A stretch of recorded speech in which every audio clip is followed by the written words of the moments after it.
गोरा चिट्टा, ठीक है, निखरता रंग, ठीक है। आहा मुमकिन है बिल्कुल है। स्या काला, मेरा काला है दिलदार।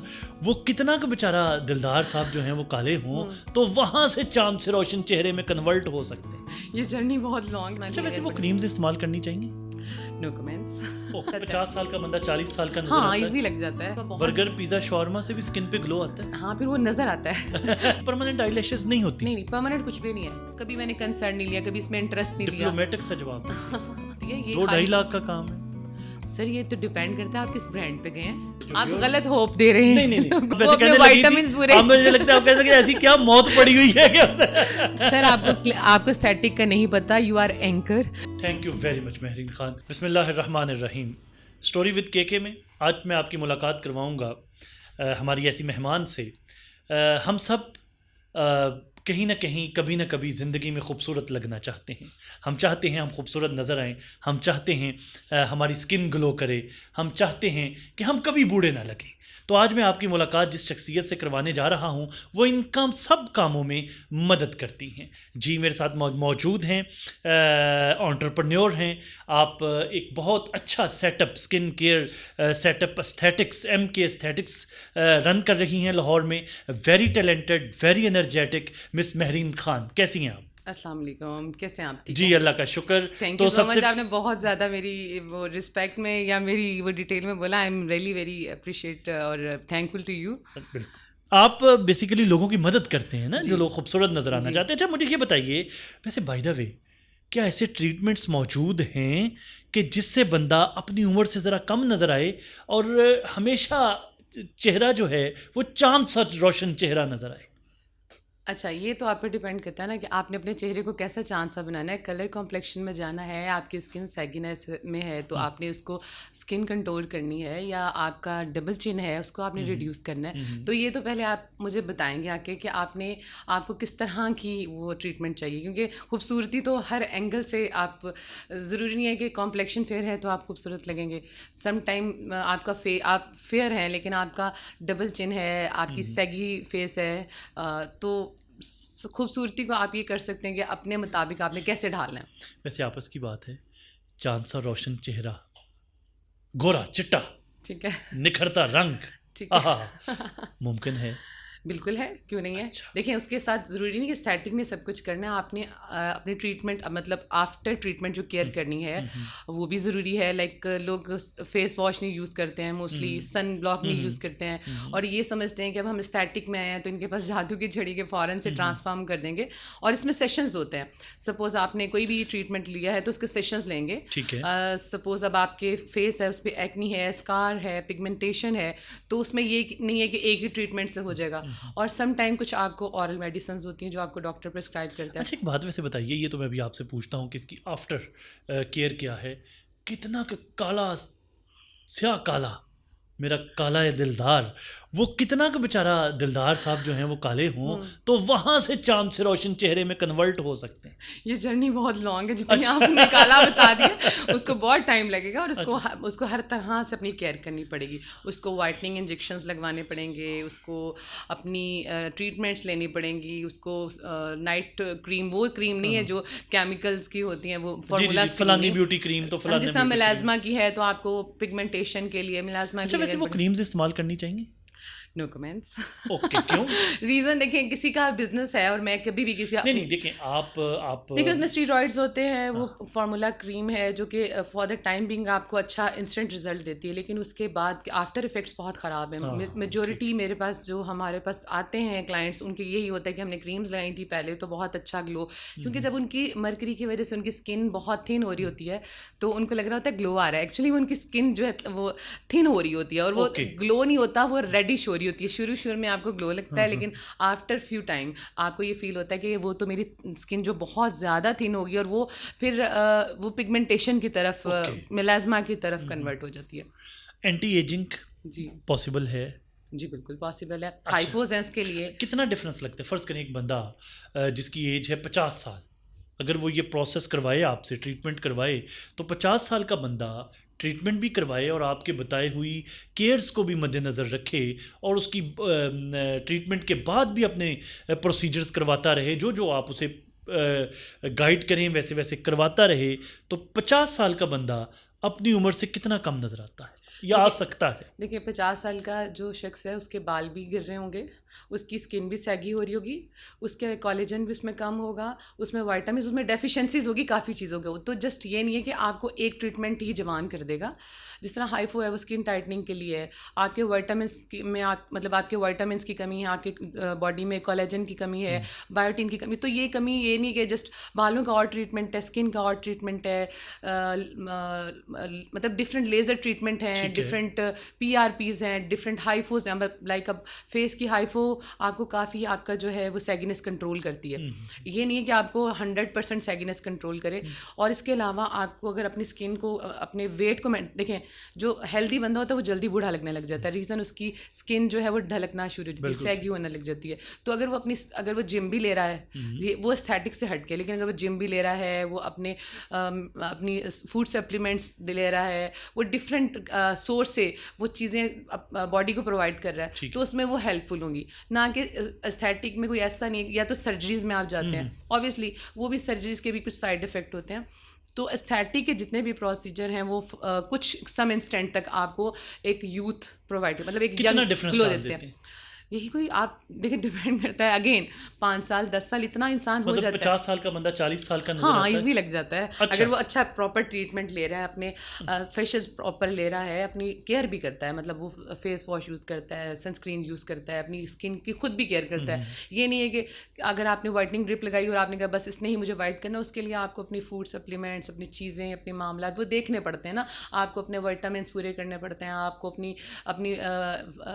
अपनी न्यूट्रिशंस को, प्रॉपर डाइट प्लान को प्रॉपर फॉलो करना पड़ता है। तो ये नहीं कि जैसे आपने एक ड्रिप लगाई और आप कह रहे हैं कि ग्लो हो जाए, ये नहीं है कि आपने स्लिमिंग ड्रिप लगाई और आप कह रहे हैं एकदम से मेरा वेट लूज हो जाए। उसमें आपको जिम करना पड़ेगा, आपको अपनी फूड उसके अकॉर्डिंग लेनी पड़ेगी। तो उसमें मल्टीपल चीज़ें, यानी आप कह रहे हैं कि ट्रीटमेंट इसका एक हिस्सा है, इसके बिल्कुल। साथ उसका जिम, उसकी डाइट, उसकी बाकी मल्टीविटामिन्स, ये सारी चीज़ें मिल के फिर एक ट्रांसफॉर्म करती हैं बॉडी। अदरवाइज अकेले आप जब जाते हैं, जिम में भी जाते हैं, तो आपको ये तो नहीं है कि आप फर्स्ट मंथ में ही अपना वैसे आप मतलब वैसे कंट्रोल, आप जो जिस तरह करना चाह रहे हैं बॉडी को कंट्रोल कर लेते हैं। उसमें भी टाइम लगता है, 2 माह 3 माह। उसमें कमरे को कमर होने तक टाइम अब 6 पैक 2 दिनों में तो नहीं बन जाएंगे ना। जी बिल्कुल। ठीक है, तो इसमें भी आपको स्ट्रगल करनी पड़ेगी, आपको फूड वैसा लेना पड़ेगा, आपको अपनी एक्सरसाइज लेवल की करनी पड़ेगी। तो उसमें भी काफ़ी एलिमेंट्स ऐड होते हैं। सेम केस विद एस्थेटिक का ये एस्थेटिक का मतलब है खूबसूरती। ठीक है, तो खूबसूरती के लिए आपने खुद भी एफर्ट करनी है, सिर्फ एस्थेटिक में नहीं छोड़ देना। ठीक है, महज एस्थेटिक से या ट्रीटमेंट से ये होने वाला नहीं है। देखिए 50% अगर ये ट्रीटमेंट्स हैं तो 50% आपकी अपनी केयर भी है। अगर आप सपोज डाइट ठीक नहीं ले, वही अगेन डाइट ठीक नहीं ले रहे हैं आप, अच्छा, वैसे मुझे आपकी इस बात से एक ख्याल आया, एक बंदा, एक मेल या एक फीमेल, सपोज वो ट्रीटमेंट की तरफ नहीं जाता, वो माशाल्लाह वैसे ही खूबसूरत है, उसको जनरल अपनी डाइट में ऐसा क्या क्या रखना चाहिए, या उसे क्या करना चाहिए अपनी डाइट के हवाले से, जिम के हवाले से, फूड सप्लीमेंट्स के हवाले से, कि उसकी स्किन जो है वो फ्रेश रहे? देखिए एक तो फर्स्ट ऑफ ऑल मेजॉरिटी मैंने देखा है, जो मेरे पास क्लाइंट्स आते हैं, मेल भी बेशक होते हैं, वो फेस वॉश नहीं प्रॉपर यूज़ करते, सन ब्लॉक लगाना तो पसंद ही नहीं करते। ठीक है, उसके फेस वॉश ज़रूरी है? ऑब्वियसली फेस वॉश तो ज़रूरी है ना आपकी। देखें ये चीज़ें वो हैं जो कि मैंडेटरी हैं। तो अगर आपकी ऑयली स्किन है, उसको फेस वॉश करना पड़ेगा, वरना ऑयल रहेगा, ऑयल से अट्रैक्ट होगी आपकी, मतलब डस्ट इम्प्योरिटीज़ आपकी स्किन पे आएंगी। तो ये चीज़ें, ये छोटी छोटी रेमेडीज़ हैं जिसको आपने फॉलो करना है। लाइक आप सीरम्स यूज़ करते हैं, या आप नाइट मलाजमा है तो उसको, ये तब मेजॉरिटी जो क्लाइंट्स हैं वो ये सोचते हैं कि जब बिल्कुल पानी जो है ना सर से गुजर जाए, मलाजमा बहुत ज़्यादा आपके फेस पे अपीयर होने लग जाए, तभी इसकी ट्रीटमेंट स्टार्ट होते हैं। आपको स्टार्ट में ही कुछ थोड़े से प्रिकॉशंस, थोड़ी सी ट्रीटमेंट्स ये स्टार्ट कर देंगे तो इतनी नौबत नहीं आएगी। और फूड में ऐसा क्या लेना चाहिए जिससे आपकी स्किन जो है वो फ्रेश रहे? देखिए बेस्ट सोर्स है नेचुरल सोर्स, जितने भी होते हैं नेचुरल आप कहें, वेजिटेबल हैं, फ्रूट है, आपकी मिल्क है। अब देखिए पानी को बहुत, बर्गर पिज़्ज़ा शॉर्मा से भी स्किन पे ग्लो आता है। हाँ, फिर वो नज़र आता है तो इसलिए नज़र आता है, वो पिंपल की सूरत में नज़र आता है। और इस तरह देखिए जितने भी जंक फूड है ऑब्वियसली उनका, यानी आप कह रही हैं हमारी जो फीमेल्स, ये पर्टिकुलरली फीमेल्स जो ये चाहती हैं कि वो उनका चेहरा जो है या उनकी स्किन जो है वो ग्लो करती हुई नज़र आए, तो उन्हें पिज़्ज़ा, शॉर्मा, बर्गर्स, प्लेटर्स वगैरह वगैरह वगैरह इनकी कुर्बानी देनी पड़ेगी? नहीं, देखिए एक्नी है तो एक्नी इसकी वजह से होती है, मेजोरिटी एक्नी आपके स्टमक से रिलेटेड है, आपकी फूड ऐसा आप ले रहे हैं या आपकी जंक फूड बहुत ज़्यादा लेते हैं तो उसकी वजह से। तो आपने कोशिश करना है जब आपका ऐसा, मतलब हर डिफरेंट स्किन्स, डिफरेंट ट्रीटमेंट्स और डिफरेंट बॉडीज़ और डिफरेंट उनकी प्रिकॉशंस। अब कई लोगों को बहुत ज़्यादा मतलब वो खाते हैं ऐसे जंक फूड खाते हैं तो फ़ौरन से पिंपल्स आ जाते हैं, तो कहते हैं कि स्टमक अपसेट होता है तो ऑब्वियसली अपीयर होता है वो उसकी जो पॉपअप होती है स्किन पे एक्नी। तो आपने फूड को उसके मुताबिक लेना है, बहुत ज़्यादा लें। अगर आप बहुत ज़्यादा कुछ लेंगे इन टेक ऑफ योर, आप डेली आप वही चीज़ मोनोटनस है आपकी, वही रूटीन में खाई जा रहे हैं, तो ऑब्वियसली उसके साइड इफ़ेक्ट्स तो अपीयर होंगे। बिल्कुल सही। अच्छा ये बताइए कि क्या ये जो डबल चिन है जिसकी आप अभी बात कर रही थी, ये फ़ैट की वजह से होती है या इसकी और भी वजूहात हैं, और क्या इसको रिड्यूस किया जा सकता है? ऑब्वियसली सम टाइम अब एक बच्चा है वो 17-18 साल का, या अब उनकी भी डबल चिन है, तो डबल चिन जो है वो फैट की वजह से आती है, कुछ एज की वजह से आती है। 2 रीजंस है, इसको रिड्यूस कर सकते हैं। तीसरी कोई वजह नहीं? तीसरी हो सकता है उसके जेनेटिक हो, उसके पेरेंट्स ओके, ने ऐसा ठीक पैदा है। किया, मतलब ये 3 रीजंस। तो अब सम टाइम आपका फेस जो है वो फैट की वजह से होता है, सम टाइम सैगिनेस आ जाती है एज की वजह से आ जाती है। तो एज की वजह से आती है वो थोड़ा मुश्किल हो जाती है, उसके लिए हाइफोज या इंजेक्शन उस तरह काम नहीं करते, जो कि जिस तरह कोई टीन एजर्स हैं या यंग यूथ है, अब ये लोग इनकी जो स्किन है वो टाइट हो सकती है। रीज़न आप इंजेक्शंस हैं, हाइफोज हैं, ये ट्रीटमेंट लेज़र ट्रीटमेंट के थ्रू आप कर सकते हैं, तो इसके हैं ट्रीटमेंट्स हैं इसके। और ठीक है, और ये रिड्यूस हो सकती है? हाँ जी, रिड्यूस होती है। ठीक है। ये जो सेमी परमानेंट मेकअप है ये कितनी देर तक रहता है? अच्छा, डिफरेंट है, लाइक आप इसमें session some time microblading है या फिर आप लिप टिंटिंग है, इसके डिफरेंट, एक तो डिपेंड करता है करने वाले पे, डिपेंड करता है कि आप प्रोडक्ट कैसे यूज़ करें, और डिपेंड करता है किस बॉडी किस पार्ट पे करें। मतलब जिस तरह उसमें बीबी ग्लो है सेमी परमानेंट में आ जाता है, लिप टिंटिंग आती है, माइक्रो ब्लेडिंग आती है, चीक्स टिंटिंग, डिफरेंट आजकल तो बहुत कुछ आ चुका है। तो ये डिपेंड करता है प्रोडक्ट्स कैसे यूज़ कर रहे हैं, कितनी लॉन्ग लास्टिंग रहेगी, करने वाला जो है एस्थेटिशियन या डॉक्टर जो भी है व्हाटएवर, वो उसके कैसा ग्रिप है, क्योंकि इसमें पेनिट्रेट करना होता है स्किन में। तो जितनी अच्छी पेनिट्रेशन होगी ऑब्वियसली उसके उतने अच्छे रिजल्ट होंगे, जितना अच्छा प्रोडक्ट होगा वो उतनी देर लास्ट करेगा। ऑन एवरेज क्या ड्यूरेशन है? जिस तरह माइक्रो ब्लेडिंग है ये स्टे करता है तकरीबन 8 months to 1 year। Okay. Majority जो हमें रिव्यूज़ भी मिले हैं, पर्सनल एक्सपीरियंसेस भी हैं। लिप टिंटिंग इस तरह की चीज़ें ये वेरी करता है सेशंस पे, एक सेशन से उतना रिजल्ट नहीं तो 2 सेशंस, क्योंकि अच्छा वैसे सेमी परमानेंट मेकअप के लिए कितने सेशंस लेने पड़ते हैं बिफोर एंड आफ्टर?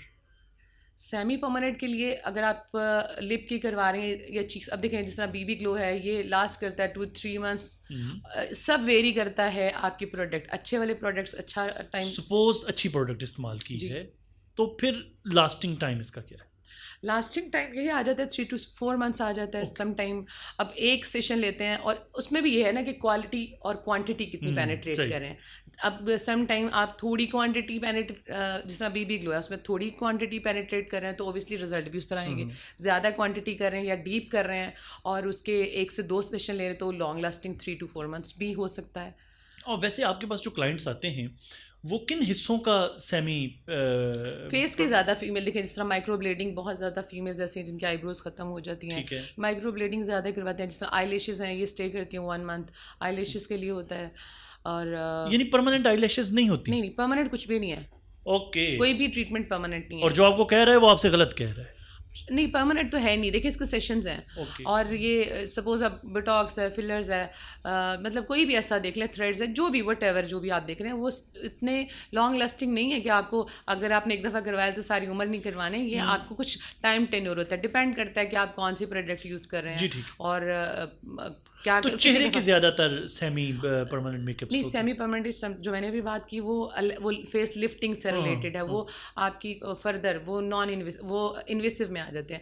ये जो सेमी परमानेंट मेकअप है ये इंटायरली डिफरेंट है। ये आप अपनी एक शौक से करवाते हैं। वर्किंग वुमेन है, उनके पास टाइम नहीं होता, वो चाहती हैं कि हमारा परमानेंट मेकअप रहे और ग्लो रहे, या सिंपल कभी, या फिर आई लैशेज़ जो है उनके पास टाइम नहीं है कि अपनी आई लैशेज़ को मस्कारा लगाएं या माइक्रो ब्लेडिंग। तो ऐसा इंस्टेंट मेकअप रहे जिनसे उनको हर वक्त एक अच्छी लुक आए। यानी सेमी परमानेंट मेकअप अगर उसको अच्छी जगह से करवाया जाए, अच्छे प्रोडक्ट्स इस्तेमाल की जाएं, तो वो 5 से 6 महीने ऑन एवरेज। वो उसमें भी सेशंस कहा जाता है। समटाइम्स में सेशंस, मैं एक चीज़ बार बार रिपीट कर रही हूँ कि अगर ब्रांड आप जैसे यूज़ कर रहे हैं या उसको सही नहीं कोई कर रहा। अब जो लेज़र्स भी हैं, लेज़र्स ये नहीं है कि हर जगह के लेज़र, मेजोरिटी लोग जो हमारे पास क्लाइंट्स आते हैं वो कहते हैं हमने 7 सेशन लिए, 8 सेशन लिए, 10 सेशन लिए, रिजल्ट नहीं आया। और कई जगहों पे 2 से 3 से सेशन में आ जाता है। सम टाइम वो मशीन होती है लेकिन करने वाले एक्सपर्ट नहीं होते, तो उससे भी रिजल्ट नहीं आते। सम टाइम मशीन का ही कसूर नहीं होता। आपने ऐसे है जैसे आप गाड़ी है तो ड्राइवर ठीक नहीं और लग गई है, तो अब आप ये तो नहीं कह सकते गाड़ी खराब है, ड्राइवर भी सम टाइम खराब हो सकता है। तो इसका मतलब ये है कि इसका इंतखाब करने के कहाँ से आपने करवाना है, आपने एक्सपर्ट्स का इंतखाब कीजिए। अच्छा, ये जो परमानेंट हेयर रिमूवल है ये परमानेंट होता है? ये भी परमानेंट नहीं है। ओके। क्योंकि देखिए ये इसने आपकी ग्रोथ टाइम जो है वो कम कर देना है बहुत। सपोज अगर आप सेशंस जो आपके बाल हफ्ते में आते थे वो 15 दिन में स्टार्टिंग में कन्वर्ट होंगे, फिर जैसे जैसे सेशन लेते जाएंगे तो इनका ग्रोथ पीरियड कम होता जाएगा। लेकिन ये नहीं कि सारी ज़िंदगी के लिए एक दफ़ा करवाएं हैं, तो या तो आपके जेनेटिक में ऐसे है कि आपकी ग्रोथ बहुत तेज़ी से है तो उसको भी ये बहुत रिड्यूस कर देती है ग्रोथ को। लेकिन इसके बहुत कम ऐसा है कि आपको बिल्कुल फॉर एवर लाइफ टाइम आपकी अगर ग्रोथ कम है तो आपको बहुत स्टे लंबा होता जाएगा। अदरवाइज़ ये नहीं है कि अगर आपने परमानेंट नहीं, परमानेंट कोई भी चीज़ परमानेंट नहीं है। इसके सेशंस लेने पड़ते हैं। सेशंस तो लेने पड़ते हैं। अगर आप एक लेज़र का एक सेशन लेते हैं, आप कहते हैं कि ख़त्म हो जाए, नहीं, इसका सेशंस लेने पड़ते हैं। ओके। और उसमें उसमें जो टाइम है, ड्यूरेशन, वो लेंथी हो जाता है। ठीक है। और ऑन एवरेज यानी कि ये आप तो सेशन लेते रहना पड़ेगा। देखिए हर स्किन डिफरेंट है, हर स्किन का ट्रीटमेंट भी डिफरेंट है। हम एक ट्रीटमेंट दूसरे, अब मेलाज़मा का समटाइम मेलाज़मा में वैरायटी है, लाइक उसमें वेरिएशंस हैं। आप किसी को पैच में होता है, किसी के मुंह पे मेलाज़मा है, किसी को पिगमेंटेशन में है। हर एक को आप पीआरपी भी नहीं कर सकते, हर एक को लेज़र भी नहीं कर सकते। तो जैसा क्लाइंट होगा उसके अकॉर्डिंग उसको ट्रीट किया जाएगा। समटाइम हेयर पीआरपी है, स्किन हार्ड है, ट्रांसप्लांट करवा के हैं, उनके हेयर जो हैं वो स्किन जो है वो बहुत हार्ड है, तो उसमें पीआरपी उस तरह से इफ़ेक्ट। तो हर शख्स डिफरेंट है, हर इंसान डिफरेंट है, उसकी स्किन डिफरेंट है, बेशक वो हेयर की है, बेशक वो उसकी आपकी फेस की है। अच्छा महरीन ख़ान, हमें ये बताइए कि एक लड़की की शादी है, ठीक है, और उसकी स्किन डैमेज है, ठीक है, वो कितना अर्सा पहले अपना ट्रीटमेंट शुरू करवा ले ताकि उसके शादी वाले दिन मेकअप उस पर स्टे कर सके? देखिए मेकअप तो वैसे भी स्टे कर लेगा, उसके लिए आप और भी बहुत तरीके हैं। मेकअप उस डे का मसला नहीं होता, वो तो आपको कर लेते हैं, वो तो आप नॉर्मल 1-2 दिन पहले भी। लेकिन अगर एक फ़ीमेल है जिसको एक्नी है, या एक फ़ीमेल है जिसको मेलाज़मा है, या कोई भी और रीज़न है, तो उसको, या उसका कलर कॉम्प्लेक्शन डल है, तो उसको 1 माह पहले से ही स्टार्ट कर देना चाहिए। यानी कि दुल्हन को कम से कम 1 महीना पहले अपना ट्रीटमेंट देखिए करवा कोई भी आपका प्रोसीजर है ना, स्किन का प्रोसीजर है ये, और ये स्किन के प्रोसीजर को टाइम लगता है ना, उसकी हीलिंग में टाइम लगता है। जैसे लेज़र, पिगमेंटेशन का लेज़र है, क्यू स्विच बोलते हैं उसे, और ये क्यू स्विच में थोड़ा सा ये हार्ड होता है, ठीक है, उसमें आपकी कुछ टाइम तक मतलब स्किन बहुत रेड रहती है। और अगर आप इसको शादी से 1 दिन पहले करवाएंगे, 2 दिन पहले कराएंगे, तो आप मेकअप तो दूर के बाद आप खुद भी थोड़ा सा अनकंफर्टेबल फील करेंगे। तो ये स्किन के ट्रीटमेंट है ना, तो स्किन के ट्रीटमेंट में हील करने में टाइम लगता है, तो इसको थोड़ा टाइम ड्यूरेशन इसका बढ़ाना पड़ता है। ठीक है, तो और कम से कम 1 महीना पहले। और जिसको 15 के दिन पहले ख्याल है कि अब मैं भागूं, तो फिर वो डॉक्टर वो नहीं देंगी ना, डॉक्टर तो वो देंगी जो उनकी स्किन के अकॉर्डिंग हो। सपोज फेशियल्स ऐसे हैं जिसमें उनकी स्किन रेड नहीं हो सकती, कुछ ट्रीटमेंट ऐसे हैं, लेज़र्स में भी वैरायटी हैं, तो उसके अकॉर्डिंग, जैसे कार्बन लेज़र है, हॉलीवुड लेज़र फेशियल है, वो दिए जाएंगे। वो स्किन को भी एक उसके मतलब एक स्किन टाइटनिंग के लिए, पोर्स मिनिमाइज़ करने के लिए। तो ज़रूरी नहीं कि ऐसे ट्रीटमेंट देने की जिससे एकदम से उनकी स्किन में लाइक कोई स्पॉट्स बन जाएँ या स्कार्स बन जाएँ, तो वो फिर अवॉइड करेंगे। ठीक। क्या एस्थेटिक क्लिनिक चलाने के लिए किसी सर्टिफिकेशन की ज़रूरत है? ये सर्टिफाइड लोग होते हैं या लोग साथ साथ काम सीख भी रहे होते हैं और कर भी रहे होते हैं और किसी तरह की कोई सर्टिफिकेशन की ज़रूरत नहीं होती? अच्छा, ये होता है कि बीइंग अ ऑनर आप हायर कर सकते हैं डर्मेटोलॉजिस्ट, आप हायर कर सकते हैं एमबीबीएस जी जी। Doctors, aesthetician. तो बीइंग अ ऑनर आपको नो हाउ होनी चाहिए प्रोडक्ट से रिलेटेड, बिकॉज आपने प्रिक्योरमेंट करनी है, आपने रिक्रूटिंग करनी है, देखिए, आपने। मैं ऑनर की बात ही नहीं कर रहा। ऑनर तो मैं चाहे एक बिजनेस सेटअप आई एम शुरू कर ऑल्सो लूँ ना। एस्थेटिशियन। जी जी, वो जी आई जी। No, and very successful thank you so aesthetician. Much. My question is कि जो लोग इसका ट्रीटमेंट करते हैं ऑब्वियसली वो प्रोफेशनल होने चाहिए, सर्टिफाइड होने चाहिए। सर्टिफाइड होने चाहिए। देखिए वो क्या वैसे by the way, doctor level के होने चाहिए। ये नहीं है कि आपके एस्थेटिक, देखिए डिपेंड करता है कि आपका रनिंग में है बहुत ज़्यादा और आपके मल्टीपल उधर रिसोर्स हैं, तो फिर तो चलें चीज़ें मैनेज हो जाती हैं। लेकिन अगर किसी का न्यू है और डॉक्टर नहीं है, और आप अगर कोई भी स्टार्ट कर ले, तो इसके साइड इफ़ेक्ट्स भी हैं। तो ऑब्वियसली प्रैक्टिकल बंदा प्रैक्टिकल होता है। मैं कानूनी तौर पे पूछ रहा हूँ नहीं, कि इसके लिए तो आपको आपको सारे रूल्स एंड रेगुलेशन को फॉलो करना पड़ता है, हम्म, और आपको अपने डॉक्टर, अपने डर्मेटोलॉजिस्ट आपको हायर करने पड़ते हैं। और ये क्लिनिक चलाने के लिए एसओपीज़ को फॉलो करना ज़रूरी है। विदाउट एसओपीज़ आप क्लिनिक नहीं चला सकते। वैसे एक बात बताइए, आपस की बात है। जी। जो हमारे छोटे शहर हैं, जैसे ये तो एक मेट्रोपॉलिटन शहर है ना, छोटे शहरों में प्रॉपरली प्रोफेशनल्स और सर्टिफाइड लोग ये काम कर रहे हैं, या वो साथ कर भी रहे हैं और सीख भी रहे हैं और बस देखिए चल ये रहा है? तो ये तो बहुत डीप, ये तो वो लोग होंगे जो ज़्यादा, क्योंकि मुझे इसमें कहानियाँ तो नॉलेज नहीं है। पहुँचती होंगी ना। नहीं, मुझे इसमें नॉलेज, क्योंकि हर जगह पे स्टैटिक खुले हुए हैं, और मैं किसी के, अच्छा मेरी एक है रूल है कि मैं किसी के बारे में नेगेटिव नहीं बोलती। अगर कोई अच्छा है तो अपनी वो किसी वजह से अच्छा है, अगर कोई ख़राब कर रहा है तो कभी मैंने कंसर्न नहीं लिया, कभी इसमें इंटरेस्ट नहीं लिया। डिप्लोमेटिक सा जवाब दे रही है, होम्योपैथिक जवाब है तो ये। मैं किसी के बारे में गलत नहीं कहती, मैं किसी के बारे में अच्छा नहीं नहीं, अगर कहती। कोई देखें एक बंदा सर्टिफाइड ही नहीं है, ऑब्वियसली देखें, वो तो कोई अच्छी बात तो नहीं, नहीं ये है तो ना। हमारा काम नहीं है, ये तो उन गवर्नर बॉडीज़ का, या जो उस पे rules and check regulation and को देख रहे, बैलेंस है, चेक एंड बैलेंस का काम है, हमारा चेक ही एंड काम बैलेंस है, होगा। यानी आप कोई पूछता लेकिन नहीं दिस है। Is none of my business. बिल्कुल, जो क्लिनिक्स चला रहे हैं वो सर्टिफाइड होते हैं, डर्माटोलॉजिस्ट, हम्म, एमबीबीएस, क्योंकि नॉन प्रोफेशनल बंदा तो नहीं चला सकता। हम्म, तो इसके लिए आपको एक्सपर्ट, आपको प्रॉपर प्रोफेशनल होना पड़ता है, और ये कुछ गवर्नर बॉडीज़ को फॉलो करना पड़ता है। विदाउट रूल एंड रेगुलेशन कोई भी आप काम नहीं कर सकते। सही। अच्छा, ये बताइए, ये जो चेहरे पर दाग धब्बे छाइयाँ हैं, ये ट्रीटमेंट के बाद हमेशा के लिए रिमूव हो जाते हैं या फिर दोबारा हो जाते हैं? नहीं, रिमूव तो हो जाती है, दोबारा नहीं होती? दोबारा नहीं होती, लेकिन केयर करनी पड़ती है। केयर में क्या क्या मतलब है? केयर ये करते हैं, आप ट्रीटमेंट करवा के गए, और हम्म, आप ट्रीटमेंट करवाने के बाद फिर आप धूप में फिर रहे हैं, मतलब धूप में फिर रहे हैं, आप सन ब्लॉक्स नहीं यूज़ कर रहे, हम्म, आप अपनी केयर नहीं कर रहे। आपको मतलब केयर भी ज़रूरी है ना। आपने ट्रीटमेंट करवाने के बाद बस ये नहीं है, क्योंकि बहुत से ऐसे क्लाइंट हैं जो कहते हैं हम आपने ट्रीटमेंट करवाया और यहाँ से ट्रीटमेंट करवाने के बाद वो धूप में भी फिर रहे हैं, वो कुकिंग भी, जिस तरह कुछ ट्रीटमेंट है हम अवॉइड करवाते हैं कि आपने हीट के पास नहीं जाना, तो अब जाके वो जाते साथ ही कुकिंग करने स्टार्ट कर देती हैं। तो फिर क्या होता है कि वो नहीं, रिएक्शन हो आप ये जाता है। बात सुने कि खवातीन ने कुकिंग तो करनी है। तो उस दिन ट्रीटमेंट ना करवाए ना, उस दिन उनकी जगह कोई और कर ले। अच्छा, ट्रीटमेंट के अच्छा, हाँ, ये है कि वो कुछ एक दो दिन गैप एक डाल। दो दिन के हाँ, सपोज अब जिस तरह पीआरपी है, या मीजोथेरेपी है, कुछ ऐसे ट्रीटमेंट्स हैं, या लेज़र है, तो हम ज़्यादा तो कुछ दिन अवॉइड करवाते हैं कि आपने, ये कुछ दिन कितने दिन होते हैं? मतलब एक दो दिन हम अवॉइड करवाते हैं कि लाइक आप हीट, अब सन ब्लॉक लगाए बगैर अगर आप चले गए शॉपिंग करने और धूप में फिर रहे हैं और ट्रीटमेंट हुआ है, तो ऑब्वियसली रिएक्ट होगा उसका, अच्छा अच्छा आपके अच्छा। फेस पे रिएक्ट होगा। हाँ, ओके ओके ओके। अच्छा, वैसे एक बात बताइए, आप चूँकि एंटरप्रेन्योर भी हैं, ये एस्थेटिक्स क्लिनिक जो है सक्सेसफुल बिजनेस मॉडल है? कोई भी बिजनेस जो होता है ना, उसकी हम्म, स्ट्रेटजी जब बनाएं तो उसमें प्रोडक्ट कुछ भी हो वो सक्सेसफुल हो जाती है। हम्म, अगर आपकी स्ट्रेटजी नहीं बनी हुई, तो आप अगर गोल्ड भी बेचने लग जाएंगे तो वो भी कोई नहीं लेने आएगा। तो ये आपकी अपनी बिजनेस स्ट्रेटजी है। कोई भी हम्म। बिजनेस, मेरी नज़र में, आपको बेचना आता हो, आपकी प्रोडक्ट्स अच्छी हों, आपकी सर्विसेज अच्छी हों, आपकी मार्केटिंग अच्छी हो, तो आपको फिर ज़रूरत, मतलब फिर उसमें फेलियर के चांसेस कम होते हैं। तो ये कामयाब बिजनेस है? अल्हम्दुलिल्लाह मेरे लिए तो है। ओके, कामयाब बिजनेस है। अच्छा, दुनिया भर में रूल्स एंड रेगुलेशंस होते हैं। फ़र्ज़ कर लीजिए, ये मैं आपकी बात नहीं कर रहा, मैं जनरल बात कर रहा हूँ।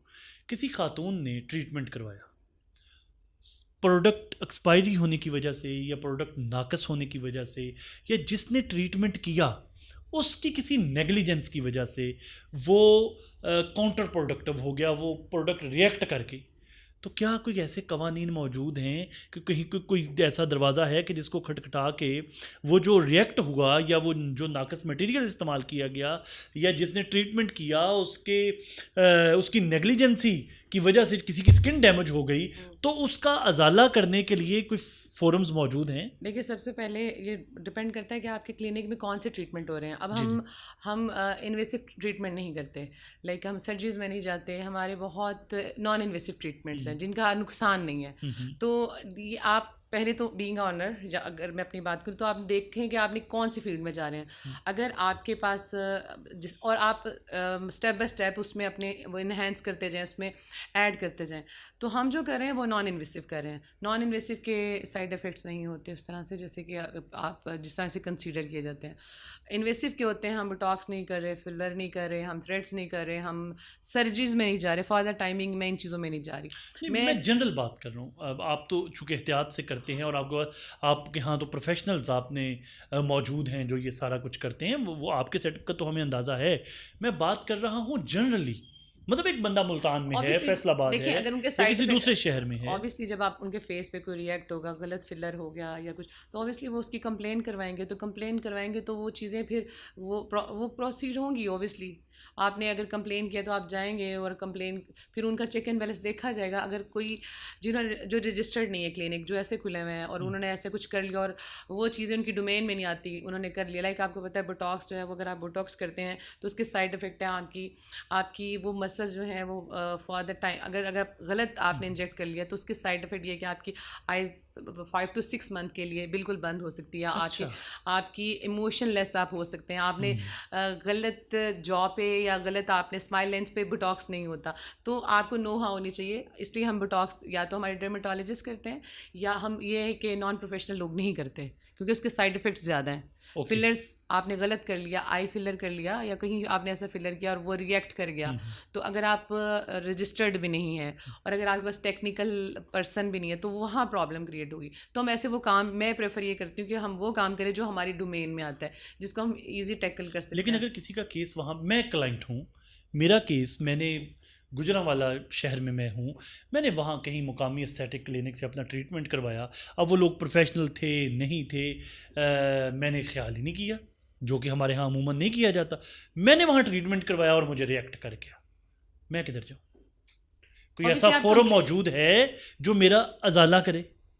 देखिए, ये तो आपकी ये हमारे पास कुछ लोग ऐसे आते हैं ज़रा सा पिंच हो जाए तो वो कहते हैं जी हमारा कमिश्नर, हमारा फ़लाँ और ये वो। अच्छा कहते हैं? थ्रेड्स, बहुत ज़्यादा थ्रेड्स अच्छा आते अच्छा हैं अच्छा। कि हमारा फ़लाँ जानने वाला और फ़लाँ से कॉल देखें, अल्लाह माफ़ करे, ये कुछ ऐसा सर्जरी तो करनी थी, ना हम हेयर ट्रांसप्लांट कर रहे हैं ना हम ऐसी कुछ सर्जरीज कर रहे हैं, तो उससे साइड तो क्या होता है कि सम टाइम कभी कभी ऐसे भी क्लाइंट आ जाते हैं तो जो ज़्यादा से ज़्यादा ये क्या करते हैं, गूगल पे जाके बैड कमेंट्स दे देते हैं, क्योंकि वेरी करता है आप कहाँ कर रहे हैं और क्या ट्रीटमेंट करें। अगर आपने सर्जरी कोई ऐसा अदारा मौजूद है?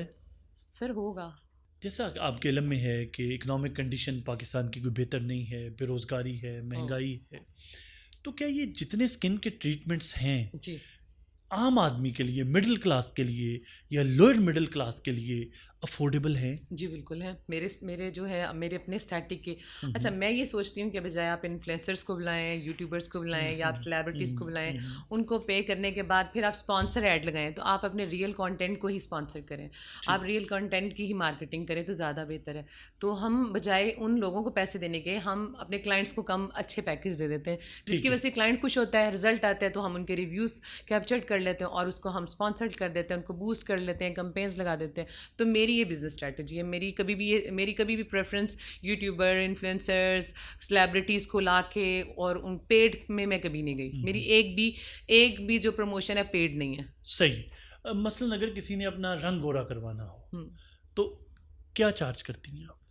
देखिए, ये डिपेंड करता है कि आप कौन सा ब्रांड दे रहे हैं, ठीक है, ब्रांड वेरी करता है। ये इसमें इंजेक्शंस हैं, इसमें आईवीज़ हैं। मैं अपना सवाल रिफ्रेज करता हूँ।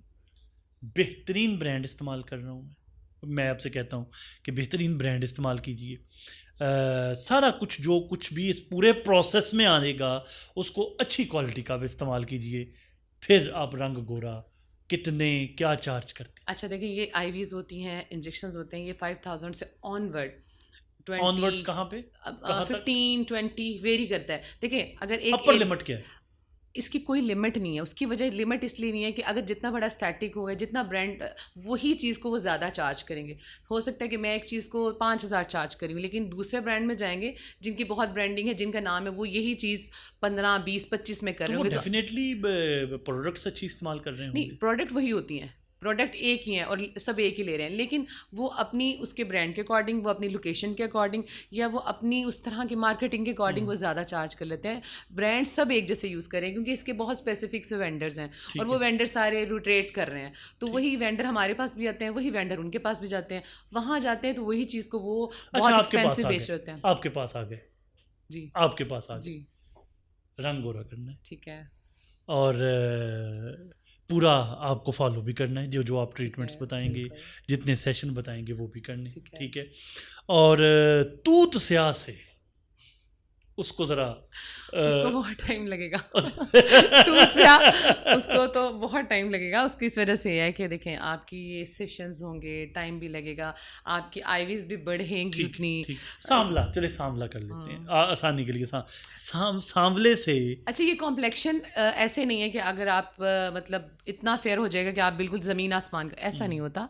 ये कुछ अच्छा, वैसे भाई ये बड़ी अच्छी बात की आपने, कितने % फ़र्क पड़ता है? 1 to 2 टोन डाउन होगा। लाइक आपकी अगर कॉम्प्लेक्शन बहुत डार्क है, डल है, तो आपकी 1 to 2 टोन आपकी नेचुरल, क्योंकि जो आपके जेनेटिक में है वो वही कलर रहना है, लेकिन उसको भी आपको सस्टेन करना पड़ेगा। ये नहीं है कि आपने एक दफ़ा 10% इम्प्रूवमेंट आ जाती है, ज़्यादा आती है, लेकिन 50% आपने ड्रिप्स को, आपने आईवीज को, इंजेक्शंस को, सेशंस को कंटिन्यू। मैंने कहा आपकी पूरी बात मान ली, पूरे सेशन ले लिए, 50% फ़र्क पड़ जाता है अराउंड को खोल के बताएं। देखिए आप फिर वही आता है, फिर वही आता है एक अगर ब्राउन कलर है, चलो ठीक है, मैंने उसको अच्छा रिकमेंड किया, अब उसकी काफ़ी कॉम्प्लेक्शन चेंज हो गया, लेकिन वो चेंज का भी उसको सस्टेन करना पड़ेगा, उसको मतलब दोबारा से सेशंस को रिपीट भी करना पड़ता है। 20,000 का खर्च है? नहीं, 20,000 कहाँ से। आप एक ड्रिप जो है वो अगर आप देखें, अगर एक ड्रिप की बात करते हैं वो इतनी कॉस्टली रहती है, तो सेशंस लेने हैं उसको, सेशंस लेने हैं उसको, तकरीबन 10-12 सेशंस तो ड्रिप्स लेनी है, और ये एंटी एजिंग होती है। ये 2-2.5 लाख का काम है सर। ये तो डिपेंड करता है आप किस ब्रांड पे गए हैं। मैं कह रहा हूँ अच्छा ब्रांड, और ब्रांड मतलब ब्रांड क्लिनिक के कौन से ब्रांड पे गए हैं? मैं आपके पास आया। अच्छा, मेरे पास है, नहीं इतना महंगा नहीं है।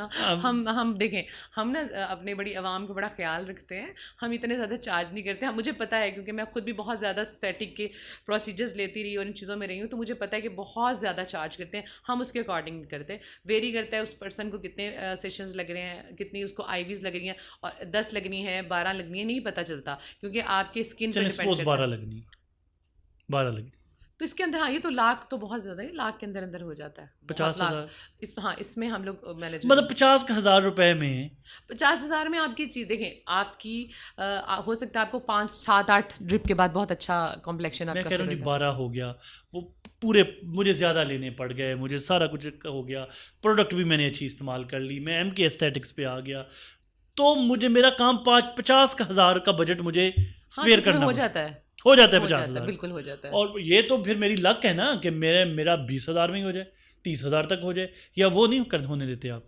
नहीं होने सर, आपको स्टैटिक का नहीं पता, यू आर एंकर, और आपको स्टैटिक का नहीं पता, आप बड़ी कॉम्प्लिकेट इस तरह से जा रहे हैं कि आप देखें, आप ट्रीटमेंट जब लेने आते हैं, आप एक स्किन ख़राब है, एक स्किन डल है, पिगमेंट ज़्यादा है, उसका मेलानिन ज़्यादा है, तो अगर देखिए लोगों का फिर माइंड सेट ये हो जाता है, अच्छा 4 ड्रिप्स क्योंकि मेजोरिटी हम लोग, ये एंटी एजिंग है, ये एंटी ऑक्सीडेंट है। वेरी ऑनेस्टली मैं ये इस तरह कुरेद के पूछ रहा हूँ, क्या हमारे जो आप गलत होप दे रहे हैं। नहीं, मैं लोगों को नहीं आप लोगों को ये मतलब गलत होप नहीं दे रहा, मैं लोगों को सेंसिटाइज कर रहा हूँ कि अगर तुम्हारा ऐसा कोई ख्याल है तो भाई इतने पैसे, इतना का बजट स्पेयर कर लो, इतने में तुम्हारा काम हो जाए। डॉक्टर ने तो बोला नहीं है कि आपका कलर कॉम्प्लेक्शन है, जो पैदा हुआ है उसने वैसा ही रहना है, ये आपका एक्स्ट्रा, ये लग्जरी है। जब लग्जरी होती है ना तो उस पर आप पैसा नहीं देखते, ठीक है। आपको अफोर्डेबिलिटी का भी तो इशू, तो देखिए अफोर्ड इतनी क्या उसको मामला था कि घर में खाने को नहीं, आप विटामिन पूरे, मुझे लगता है आप कहते हैं ऐसी क्या मौत पड़ी हुई है क्या? देखे वो फ्रूट खाए, वो सनब्लॉक लगाए, वो छोटी रेमेडी करे, उसमें गुर्बत में उसके घर में खाने को नहीं, और आप डायरेक्ट उसको ड्रिप्स पे ला रहे हैं। उसने अपने ये ना कि अपने घर में दाल पकाना शुरू कर दिया बच्चों के फीडर की वजह से। वैसे आपको पता है लोग बाय द वे इतने क्रेजी हैं कि वो खाने हाँ, आई पे, कैन अंडरस्टैंड, पहनने पे कंप्रोमाइज कर सकते हैं, रंग गोरा चाहिए। लेकिन हम उनको ये होप नहीं देते कि 4 to 5 सेशंस में आप बहुत बिल्कुल बड़े माइकल जैक्सन हो जाएंगे, ऐसा कुछ नहीं होता। वैसे वो तो हो गया था लेकिन वो देखिए ना, हो तो गया था, लेकिन उसके बाद उसकी डेथ भी कैसे हुई थी वो भी आपको पता है, ठीक है। तो उसमें ये नहीं कि वन टाइम उसकी सर्जरीज थी और बड़ा मल्टीपल चीज़ें हैं, आपकी ड्रिप्स में भी मल्टीपल वैरायटी हैं, और ये नहीं है। तो ये गलत होप नहीं हम किसी को देते कि आपकी लेकिन वो 50,000 वाला मेरा अंदाजा तो ठीक है ना 50,000 हो सकता है, बट एक सम इंस्टेंट ठीक है, इससे ज्यादा तो नहीं ना। देखिए आपको भी 5 ड्रिप्स लगी, मुझे भी 5 लगी, उनको भी 5 लगी, तो क्या सारों ने एक जैसे ही वाइट होना है? हाँ ये तो ठीक है, तो ऐसे नहीं होता, डिपेंड करता है, वेरी करता है स्किन टू स्किन। ओके जी। एक जो रवायती सैलून है, सैलून में और एस्थेटिक्स में क्या फ़र्क है बुनियादी तौर पर, और इसका फ्यूचर क्या देख रहे हैं आप? ठीक है, सैलून जो है वो पहले बहुत ज़्यादा ट्रेंड था, हर बंदा सैलून पे जा रहा है, मैं तो आज शादी ब्याह है या कोई फंक्शन है नॉर्मल सैलून से रेडी हो रहे थे। अब ये है कि ट्यूटोरियल बहुत आ गए हैं, प्रोडक्ट्स मार्केट में ऐसे आ गए हैं कि लोग खुद में आजकल की बच्चियाँ आप देखिए बहुत अच्छा रेडी हो जाती हैं, ट्यूटोरियल देखती हैं यूट्यूब से और अच्छे मेकअप कर रही हैं, तो लोग कम जाना शुरू हो गए सैलून में, पहली बात। दूसरा कि अब फेशियल के इतनी प्रोडक्ट्स आ गई हैं कि आप अगर खुद से मतलब आपने उसमें कोई भी प्रोडक्ट मंगवाते हैं, आप घर में फेशियल्स कर लेते हैं। थर्ड वन ये कि अब सैलून में वैक्सिंग जिस तरह की हेयर रिमूवल वो नहीं होती, ठीक है। आहिस्ता आहिस्ता लोग फेशियल्स निकलना शुरू हो गए, क्योंकि लेज़र आया तो उसने उसको कम्पीट किया और लेज़र ने वैक्स को ख़त्म कर लिया। ये जो यूट्यूब में ट्यूटोरियल्स ने उसको रिप्लेस कर दिया मेकअप को। तो सैलून में भी जो है ना वो आहिस्ता आहिस्ता क्लाइंटेज कम हो रही है और सैलून कन्वर्ट हो रहे हैं एस्थेटिक में, क्योंकि आप हाइड्रा फेशियल मशीन से करते हैं, या आप नहीं कर सकते घर में, इसके लिए आपको मशीन से ही करना पड़ेगा। तो इसके लिए ये मशीन्स ने रिप्लेस किया है फेशियल्स को। इसी तरह एस्थेटिक का फ्यूचर है, उसकी वजह यह है कि जितने भी प्रोसीजर हैं एस्थेटिक के आप घर में नहीं कर सकते, घर में आप लेज़र नहीं कर सकते, घर में आप hydra facial, carbon facial, cocktail, जितने भी फेशियल्स हैं आप नहीं कर सकते। वो स्पेशल इंस्ट्रूमेंट्स होते हैं, वो प्रॉपर ट्रीटमेंट प्रोसीजर्स हैं, तो आपको एस्थेटिक आना ही पड़ता है। जिस तरह पिगमेंटेशन है, ये आप क्रीम्स के साथ, नाइट क्रीम्स के साथ कभी भी नहीं ख़त्म कर सकते, इसके लिए लेज़र्स, इसके लिए PRPs, डिफरेंट प्रोसीजर्स हैं। तो एस्थेटिक इसलिए सैलून से डिफरेंट है। आहिस्ता आहिस्ता सैलून जो है वो एस्थेटिक्स में कन्वर्ट हो रहे हैं। सपोज आहिस्ता आहिस्ता जिस तरह वो हाइड्रा फेशियल अपना ऐड कर रहे हैं, अब वो आहिस्ता आहिस्ता अब सैलून एक पार्ट रह गया हुआ है, एस्थेटिक उसको बिल्कुल कम्पीट कर रहा है। अब हम आपसे के साथ एक बड़ा इंटरेस्टिंग सेगमेंट करने जा रहे हैं। मैं आपसे पूछूंगा और आप हमें बताएंगे कि ये मिथ है कि रियलिटी है। मतलब आप हमें रिस्पॉन्ड करेंगे मिथ है या फैक्ट है। ठीक है। अच्छा, सबसे पहले महरीन खान हमें ये बताइए कि डबल चिन बढ़ती हुई उम्र की वजह से होती है। मिथ। ओके। स्किन ट्रीटमेंट के फवायद सिर्फ वक्ती होते हैं। मिथ। ज़्यादा लंबे होते हैं? हाँ, इतना भी नहीं है कि बिल्कुल आप इसको शॉर्ट कर। बाल झड़ना एक जेनेटिक प्रॉब्लम है। मिथ। अच्छा, और भी रीजंस हो सकती है। शैम्पू आप यूज़ ठीक नहीं कर रहे हैं, आप बाइक पे बहुत फिर रहे हैं, आप अपनी केयर नहीं कर रहे, आपके अंदर डेफिशिएंसी है, तो अगर एक दफ़ा स्किन ट्रीटमेंट शुरू करवा दें तो फिर वो मुस्तकिल बुनियादों पे करवाना पड़ता है। मिथ। PRP एक तकलीफ दे अमल है। इन बिटवीन नहीं उसकी वजह ये है कि है तो ये मिथ है, तो रियलिटी, लेकिन मिथ भी है कि इसको अब अगर ऐसा करेंगे तो लोग ये समझेंगे पता नहीं कितनी, यानी आप बेसिकली समझती हैं कि ये फैक्ट है। ये फैक्ट है, ऑब्वियसली आपको इंजेक्ट हो रहा है, आपको एक तकलीफ दे अमल है। महरीन खान के नज़दीक ये फैक्ट है, लेकिन फिर ऑब्वियसली फिर उसके बाद देखिए हर चीज़ का, ऐसे तो हार्ट का जो है ऑपरेशन करना ये भी फैक्ट है, उसमें तकलीफ होगी, लेकिन आपको क्या लगता है कि जब हार्ट कर रहे होते हैं तो वो उसको एनेस्थीसिया देते हैं। लेजर ट्रीटमेंट एक तकलीफ दे अमल है। Myth. Semi permanent makeup is 100% makeup. No, myth. चेहरे की खूबसूरती सिर्फ महंगे प्रोडक्ट से ही मुमकिन है। मिथ। हजामा जिल्द पर मुस्तकिल निशान छोड़ देता है। मिथ। स्किन केयर ट्रीटमेंट अगर बार बार किया जाए तो यह नुकसानदेह होता है। मिथ। ये बिजनेस के पॉइंट ऑफ व्यू से कह रही हैं? ये नहीं, वाकई स्किन ट्रीटमेंट तो अच्छा होता है ना।